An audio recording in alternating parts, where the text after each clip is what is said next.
Hello guys, आज हमने एक प्रश्न लिया है जिसका प्रश्न पूछ रहा है जैसे एफ एक्स बराबर रूट में 1 - cos x, फिर रूट इंटू रूट में 1 - cos x, फिर रूट में 1 - cos तो इसका परिसर क्या होगा। तो एक कंसेप्ट होता है प्यारे बच्चों, जैसे y बराबर मान लीजिए रूट एक्स है, फिर रूट एक्स है, फिर रूट एक्स है।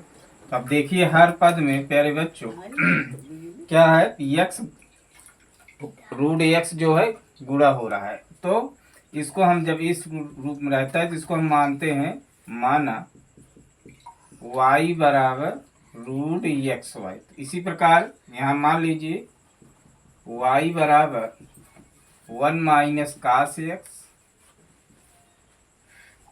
1 - cos x रूट में फिर 1 - cos x और फिर जो होगा रूट में 1 - cos x।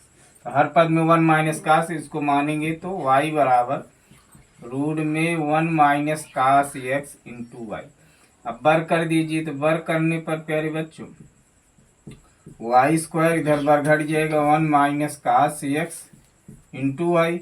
Y square minus इसको इधर पक्षांतर करिए cos x इंटू वाई, तो y कॉमन ले लीजिए तो y माइनस 1 - cos x बराबर 0 होगा। तो y बराबर 0, पहला पद 0, दूसरा का क्या होगा y माइनस 1 - cos x बराबर 0। तो y बराबर 1 - cos x। अब प्यारे बार बच्चों, चूंकि cos x का मान -1 से +1, मतलब न्यूनतम मान -1 होता है, अधिकतम मान +1 है। तो ये में रखिए, पहला cos x बराबर -1 रखने पर -1 रखेंगे तो y बराबर 1 - 1, तो y बराबर 1 - 1 2।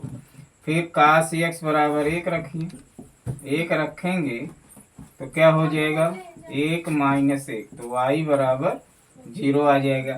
तो इसका परिसर बराबर हो जाएगा, अब न्यूनतम मान 0 आ रहा है और अधिकतम मान 2 आ रहा है। अब क्लोज ब्रैकेट है, चूंकि -1 पे इक्वल लगा है, +1 पे लिखा है, अतः इसका परिसर 0, 2 होगा। धन्यवाद।